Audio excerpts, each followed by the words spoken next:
Good afternoon. Thank you all for being here. Yesterday, Cincinnati police officers were involved in the non-fatal shooting of an adult, a senior man, 89 years old. This occurred following a response by officers and VA social workers to do a welfare check and an altercation with the armed individual in Madisonville. I'm here with Interim Police Chief Adam Henney and City Manager Cheryl Long, as well as Councilmember Scotty Johnson, to discuss the incident and the process moving forward. At the top, I want to thank our police department for their swift work to keep the surrounding area safe. I also want to thank our first responders and health professionals for their work to quickly administer aid after the shooting. Thankfully, none of the officers or first responders were hurt. As with every officer-involved shooting, there will be an investigation into this incident, with the Citizens Complaint Authority and CPD running their own parallel investigations. Moments like these are challenging, but this is why the collaborative exists, to make sure that our process is clear and strong and that our leaders are upfront with the public about what to expect. I'm confident that the CCA, our police department under Interim Chief Henney, and our administration under City Manager Long will direct these investigations with transparency and clarity. As I mentioned, none of the first responders, including the police officers, were injured, but this incident does, again, shine a light on the incredibly challenging work that our CPD officers do day in and day out, consistently putting their life on the line. An incident like this, which began as a welfare check, unfortunately resulted in an officer-involved shooting and a critical incident. And that's another indication of just how challenging this job is for our CPD officers, how much scrutiny they're under, and while they were not injured, the mental toll that it continues to take.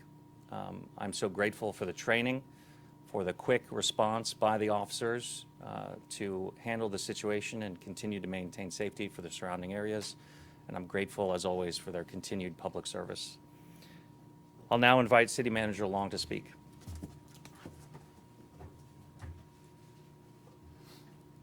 Good afternoon. Thank you for being here. I want to address the question I know is in many of your minds: leadership and public safety. Because the police chief is currently on paid administrative leave while an ongoing review is underway, I am unable to comment on personnel matters. When I am able to share more, I will.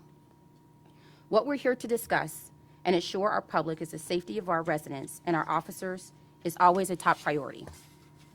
Standing here today, I have full confidence in Interim Chief Adam Henney and the expertise of his leadership team. Cincinnati police never know what they may encounter when responding to a call of service, but they are always prepared, always accountable, and always have the support of this administration. I am deeply grateful to our officers for their service and commitment to our community members. That work is grounded in the problem-solving practices we follow every day through the collaborative agreement. We remain committed to transparency and maintaining public trust while supporting the men and women who put themselves between us and danger. Interim Chief Henney will now share more details about yesterday's incident. Thank you. You okay? Thank you, everyone. Before we get started, I want you to know that we are going to be completely transparent with the body camera. So please know that there are some images on there that are very graphic. So just be aware of that as we're moving through. We did the best we can to block some of that. So like they were just said, what a tragic situation for everyone to be in.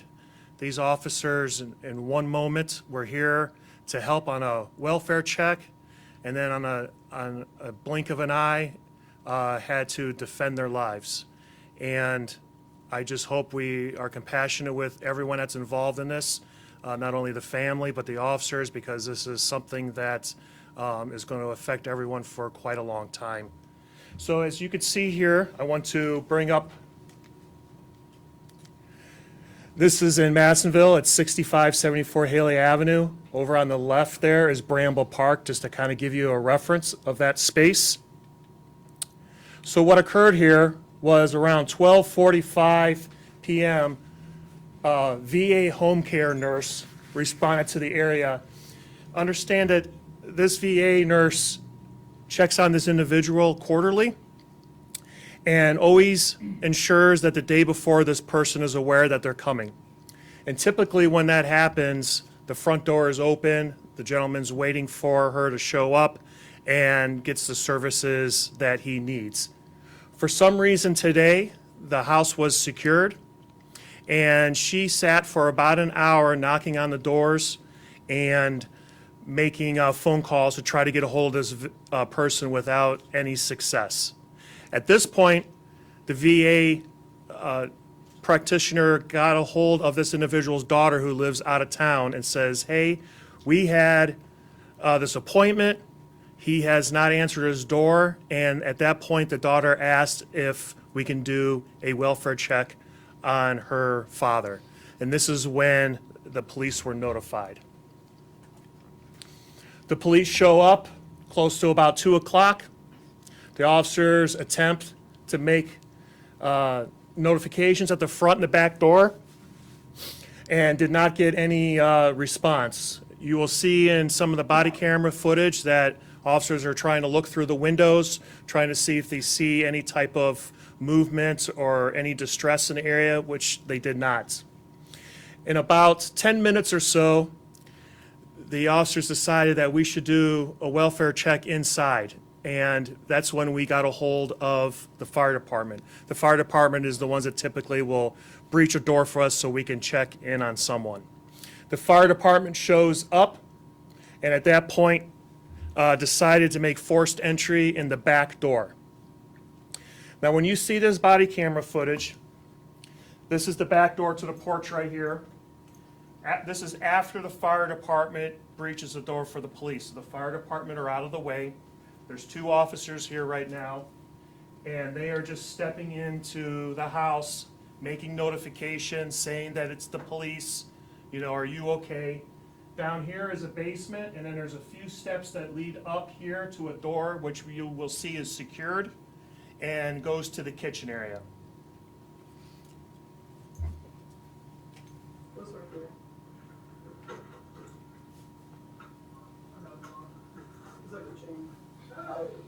Sir, are Sir, they, it's Cincinnati Police. can you go open up your front door, please? It's Cincinnati Police, sir. Can you go to your front door and open up your front door? At that time, they hear the individual's voice on the other side of the door, and they're trying to explain to him that if they can please go to the front door because that's where fire is, that's where VA is, that's where everyone is, and ask them to go in that direction. So now the next one you're going to see is these 2 officers are now going to go to the front of the house, and they want to greet the individual coming out the front to make sure that he gets the care and make sure that he's okay. This is the front porch and obviously the door. Cincinnati Police, open up.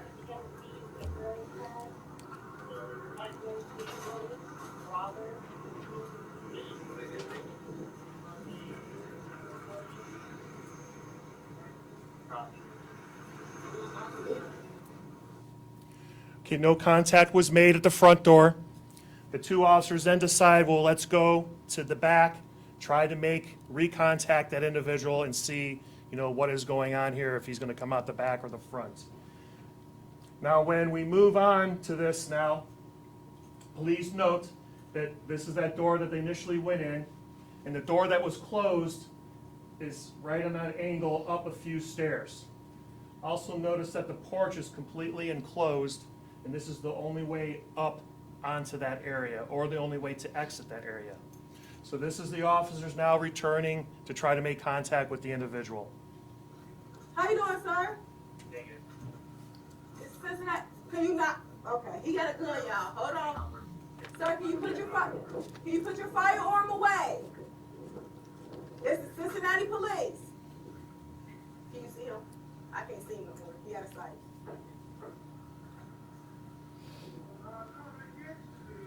Sir, Cincinnati Police. Drop any weapons that you may have. it's the Cincinnati Police Department. Case is ready for her Sir, please put your gun away. Sir, it's the Cincinnati Police. Drop your weapon.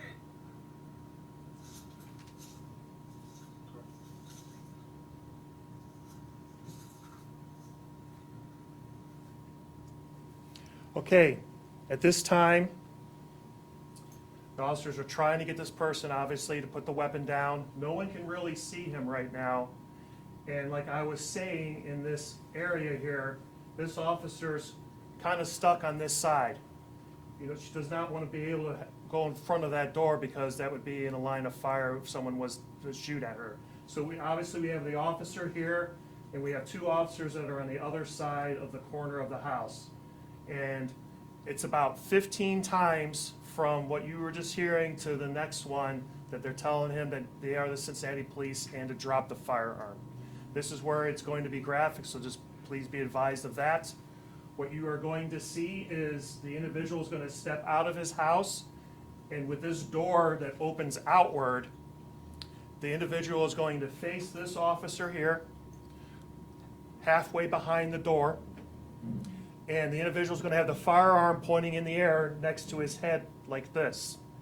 What you're then going to see is the individual is then going to slowly start putting the gun down and pointing it directly at the officer.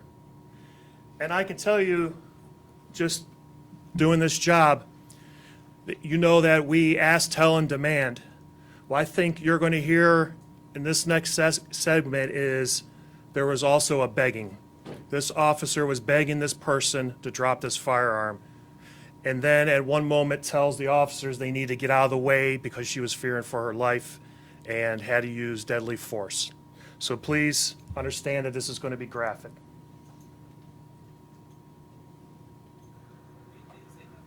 I seen it. It's a black revolver. Sir, it's the Cincinnati Police. Talk to me. Sir, Cincinnati Police, are you there? Can you put your gun? Sir, put your gun down. Put your gun down. Sir, put your gun down. Put the gun down. Put it down. Put the gun down. Put the gun. Put it down. So that little segment that you couldn't hear something is because the officer said another officer's name and we wanted to make sure we protected their identity. So at this point here, we have some still shots.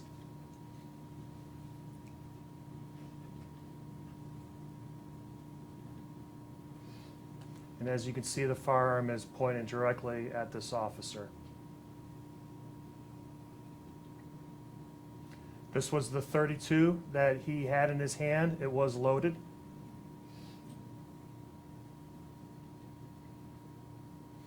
Like we stated before, he is an 89-year-old male. And there was a total of 3 officers at the scene, and one of them was the one that fired their weapon. Now, just like the professionalism that we've shown in other situations like this, right after that individual was shot, the officer that fired the shots immediately holstered their weapon and ran over to that person and started putting a tourniquet on his leg where he was injured, and fire was summoned around the front. So you can see that these officers were extremely professional, extremely brave. They started with coming there to provide aid to an individual, and in a moment's notice was in a lethal encounter, and then immediately returned back to the point of wanting to provide aid for this person. At this time, there has not been any charges filed. We are not done with the investigation and interviewing everyone. Once that is concluded, that information will be presented to the prosecutor and the city solicitor, and if or when charges are filed, it'll be done after their recommendation. I know there's going to be a lot of questions, and I understand, so I'm going to put it out there right away. I do know about his age. I do understand that that's a consideration. You're going to ask me about his medical history. I do not have that at this time. We're waiting to obtain that, and that will all be part of the contributing factors on if or what and when we make any type of criminal charges. And I am now open for any questions from Why are you. we not releasing his name? Because he has not been formally charged, if he's just a suspect on a crime, we can't release his name. Was this a suicide by a cop or just a confused old man? I wish I knew that right now. We have not completed that. I know that once the investigation is completed and we complete all of the interviews, hopefully we can get closer to some sort of answer with that. But all I can say right now is, I think everyone in this room could understand what the family is going through, and you can also probably understand what the police officer is going through. And to have that weapon pointed at that officer, clearly, I believe, did everything possible till that threat was made and they had to use that lethal force. Do you know what service branch he was in? Have you served in? I do not. Was he alone in the house at the time? Yes. Sounded like 2 shots fired, and you said they were non-fatal. Can you say where the man was shot? In the leg? How's he doing now? Jim? As far as I know, he's in stable condition, still in the hospital. Are you sure he speaks English? Yes. You also talked about earlier kind of the mental well-being as well as physical. The officers are okay. How is particularly the officer that fired a weapon doing mentally? Right. So, as you know, we've implemented an officer wellness program. I know the FOP president is here and is actively involved in that. We have, as our leadership team has worked, me and the other assistant chiefs, we have ensured that we've spoken to all the officers collectively and let them know of what all those resources were available. They're going to be given the appropriate time off for that healing process. And as they continue on, whatever needs they have, we're going to do everything we can to provide those services to them. Sorry if you said this already, but the nurse, how long had she been going to him? And do we know why she was visiting him? They were quarterly visits, and I do not know how long she has been servicing this individual.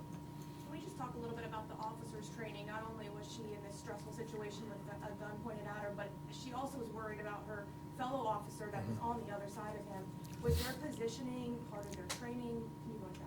Sure. So what I can tell you is I don't want to get too much into the tactics and the training at this point. So after all of this is reviewed by the CCA and the mayor's office and the city manager and all of that, we do a tactical review. It's called a firearm discharge board, where we're going to review everything step by step, from the legality of things to the tactics, so we can learn and make whatever adjustments we need in training. Can you confirm that he was a veteran, though? I cannot confirm that. I just know that there's a VA healthcare worker there. I'll take 2 more questions. Did you say that, does he live alone or does someone else live in the home? I do not know that information. One more question from me? Thank you. And Cheryl, can you answer a quick question? Can you say what happened between 1:17 and 2:36 on August 15th or October 15th that would have changed your mind when you first said that Chief BG has your full confidence? As mentioned, I will not be discussing any personnel matters at this time. Thank you. All right, thank you.